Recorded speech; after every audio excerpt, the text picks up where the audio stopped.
கணேஷ்குமார். மாண்புமிகு பேரவைத் தலைவர் அவர்களே, முதலில் நான் மாண்புமிகு அமைச்சர்களுக்கு நன்றி சொல்வதற்கு கடமைப்பட்டு இருக்கின்றேன். ஏனென்றால் இந்த கேள்வி நான் சட்டமன்ற உறுப்பினரான முதல் கூட்டத்தொடரில் எழுப்பினேன். அப்பொழுது என் மனதில் இருந்தது என்னவென்று சொன்னால், கடந்த ஆட்சி காலத்தில் ஒரு நல்ல மகப்பேறுக்கென்று ஒரு தனி கட்டிடம் கட்டப்பட்டு அந்த ஆபரேஷன் தியேட்டர் நடைமுறைக்கு வராமல் இருந்தது. அதற்கு பிறகு நம்முடைய நீர்வளத்துறை அமைச்சர் மதிப்புக்கு மரியாதைக்குரிய அண்ணன் ஆனந்தன் அவர்கள் ரிவ்யூ மீட்டிங் வந்தபொழுது அவரிடம் ஒரே ஒரு கோரிக்கை தான் வைத்தேன். கோரிக்கை வைத்த மறுநொடியே அங்கே இருக்கக்கூடிய டிஎம் எல்லாரும் அனைவருக்கும் கூப்பிட்டு சொன்னதனுடைய விரைவில் ஒரு 10 நாளைக்கு முன்பாக அந்த ஆபரேஷன் தியேட்டர் முழு பயன்பாட்டிற்கு கொண்டு வரப்பட்டு சிசேரியன் எல்லாம் இன்னைக்கு மிக சிறப்பாக செஞ்சு மருத்துவமனையில் நடைபெற்று இருப்பதற்காக மாண்புமிகு நீர்வளத்துறை அமைச்சருக்கும் நம்முடைய சுகாதாரத்துறை அமைச்சருக்கும் முதலில் நன்றி கடனோடு நன்றி தெரிவித்துக் கொண்டு, மாண்புமிகு அமைச்சர் அவர்கள் சொன்னது போல செஞ்சி மருத்துவமனை என்பது தேசிய நெடுஞ்சாலையில் அமைந்திருக்கக்கூடிய மருத்துவமனை. அதிகமான ஆக்சிடென்ட்ஸ் நடக்கக்கூடிய இடம். ஆர்த்தோ ஆபரேஷன்ஸ் என்பது நிறைய, அதனால 2 ஆர்த்தோ பொசிஷன்ஸ் போடப்பட்டு நிறைய அறுவை சிகிச்சைகள் நடைபெற்று வருகிறது. அந்த ஆர்த்தோ ஆபரேஷன்ஸுக்கு தேவையான அந்த சியாம் கருவி என்பது மிக விரைவில் வழங்குவதற்கு மாண்புமிகு அமைச்சர் அவர்கள் முன்வர வேண்டும். அதே போல் அனஸ்தீசியா ஒர்க் ஸ்டேஷன் அது மட்டும் ஏதோ இன்னும் கொள்முதல் லிஸ்ட்ல இல்லைன்னு சொல்லிட்டு எனக்கு மெடிக்கல் ஆஃபீஸர் மூலியமாக தெரிய வந்தது. ஏன்னா அந்த அனஸ்தீசியா ஒர்க் ஸ்டேஷன் நம்ம சிசேரியன் ஆபரேஷன் போன்ற விஷயங்களுக்கு எல்லாம் ரொம்ப மிக அவசியமாக இருக்கிறது. அதையும் வழங்க வேண்டும் என்று கேட்டு, கூடுதலாக கட்டிடம், ஒரு கட்டிடம் 100 படுக்கைகள் கொண்ட கட்டிடம் அங்க வேணும். ஏன்னா இருக்கிறதுனால ஆல்ரெடி இருக்கிற ஒரு பழைய கட்டிடம் மாண்புமிகு பொதுப்பணித்துறை அமைச்சர் சொன்ன மாதிரி பொதுப்பணித்துறை அதிகாரிகள் ஆய்வு செய்து சீல் வச்சுட்டாங்க. அது இதுக்கப்புறம் பயன்படுத்தக்கூடாது, யாரும் உள்ள நுழையக்கூடாது, இடிந்து விழக்கூடிய சூழ்நிலையில் இருக்குன்னு சீல் வச்சுட்டாங்க. அதற்கு பக்கத்திலேயே இடம் இருக்கிறது.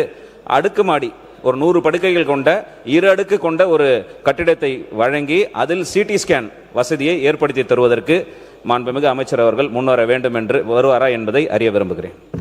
மாண்புமிகு மக்கள் நல்வாழ்வுத்துறை அமைச்சர். மாண்புமிகு பேரவைத் தலைவர் அவர்களே, மாண்புமிகு உறுப்பினர் கேட்பதற்கு முன்னாலே நம்ம சொன்னோம், சியாம் அந்த கருவியும் அனஸ்தீசியா ஒர்க் ஸ்டேஷனும் வழங்குவதற்கான முயற்சியில் நம்ம ஏற்கனவே எடுத்துட்டு இருந்துட்டு இருக்கோம். கூடிய விரைவில் அது அதற்கு கிடைக்கும் என்பதை நான் சொல்லிக்கொள்ள விரும்புகிறேன்.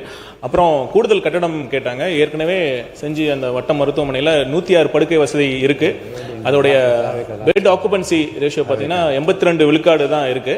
கண்டிப்பா தேவையை நம்ம ஆய்வு செஞ்சு படிப்படியாக நம்ம அந்த மருத்துவமனை உட்கட்டமைப்பை மேம்படுத்தக்கூடிய வசதி ஏற்பாடுகள் நம்ம செய்வோம் என்பதை தெரிவித்துக் கொள்கிறேன். கணேஷ்குமார். மாண்புமிகு பேரவைத் தலைவர்களே, அது ஆக்குபன்சி ரேட்ன்றதை பொறுத்த வரைக்கும் நமக்கு இங்கே போதுமான இல்லாதனால முண்டியம்பாக்கம் ஹாஸ்பிட்டலுக்கு ரெஃபரல் ரேட் கொஞ்சம் நிறைய இருக்கு.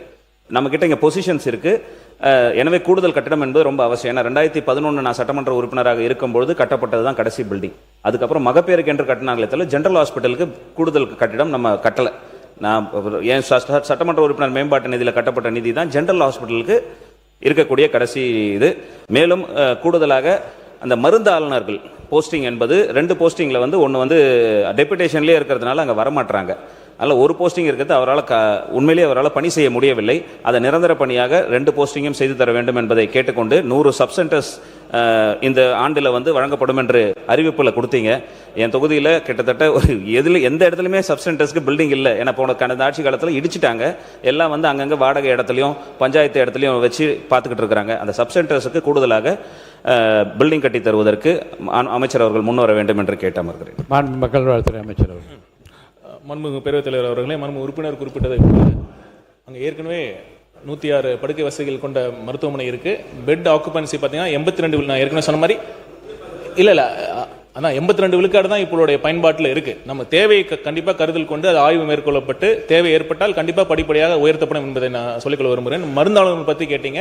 இப்போ இந்த நம்ம பட்ஜெட் அறிவிப்பிலே நம்ம சொல்லியிருக்கோம், கூடுதல் மருந்தாளர்கள் பணி ஆணையை நம்ம கொடுக்க போகிறோம். கண்டிப்பாக அதை பூர்த்தியும் செய்ய போகிறோம். சப்சென்டர் சொல்லியிருக்கீங்க, நம்ம 100 சப்சென்டர் நம்ம கட்ட போகிறோம். அது கண்டிப்பாக செஞ்சி தொகுதியிலும் நம்ம ஏற்படுத்தி தர நம்ம முயற்சி எடுப்போம். நன்றி. உறுப்பினர் விஜயகுமார், கும்மிடிப்பூண்டி தொகுதி. மாண்புமிகு பேரவைத் தலைவர்களுக்கு, கும்மிடிப்பூண்டி தொகுதியில் தொழிற்சாலைகள் நிறைந்த பகுதி என்பதால் அங்கு காற்று மாசுபாடு அடைந்து சிறுநீர் பாதிப்பு மற்றும் கேன்சர் அதிகமான நோயாளிகள் இருப்பதால் அங்கே உள்ள அரசு மருத்துவமனைகள் போதிய வசதி இல்லாமல் இருப்பதால் எங்களுக்கு சிறுநீர் பாதிக்கப்பட்ட மக்களுக்கு டயாலிசிஸ் செய்வதற்கு 2 மிஷின்கள் மட்டும் உள்ளது. அதனை உயர்த்தி ஒரு 6 மிஷின்களாக அளிக்கும்படி பேரவைத் தலைவர்களுக்கு இதன் மூலம் கேட்டுக்கொள்கிறோம். மற்றும் கேன்சர் பேஷண்ட் அதிகமாக உள்ளதால் அங்கே போதிய மருத்துவர்கள் இல்லை, அவர்களை உயர்த்தி சுமார் 100 படுக்கறைகள் உள்ள மருத்துவமனையாக உயர்த்தி தருமாறு இதன் மூலம் கேட்டுக்கொள்கிறேன். நன்றி. மாண்பு மக்கள் நல்வாழ்வுத்துறை அமைச்சர். மாண்புமிகு பேரவைத் தலைவர் அவர்களே, மாண்புமிகு உறுப்பினர் அவர்களுடைய கோரிக்கையை நாம் ஆய்வு செய்து கண்டிப்பாக டயாலிசிஸ் அந்த கருவிகள் தேவைப்பட்டால் கண்டிப்பாக கூடுதலாக கொடுக்கப்படும் என்பதை நான் தெரிவித்துக் கொள்கிறேன். நன்றி. மாண்பு உறுப்பினர் டாக்டர் லட்சுமணன். மாண்புமிகு பேரவைத் தலைவர் அவர்களே, தமிழகத்தில் விரைந்து பரவி வரும் H1N1 காய்ச்சலை கட்டுப்படுத்த முதியவர்கள் மற்றும் கர்ப்பிணி பெண்களுக்காவது தடுப்பூசி போடும் திட்டம் அரசிடம் உள்ளதா என்பதை தங்கள் வாயிலாக அறிய விரும்புகிறேன். மாண்பு மக்கள் நல்வாழ்வுத்துறை அமைச்சர். மாண்புமிகு பேரவைத் தலைவர் அவர்களே, H1N1 அந்த பன்றி காய்ச்சல் என்று சொல்லப்படுகிற ஃப்ளூ என்று சொல்லப்படுகிற அந்த காய்ச்சல்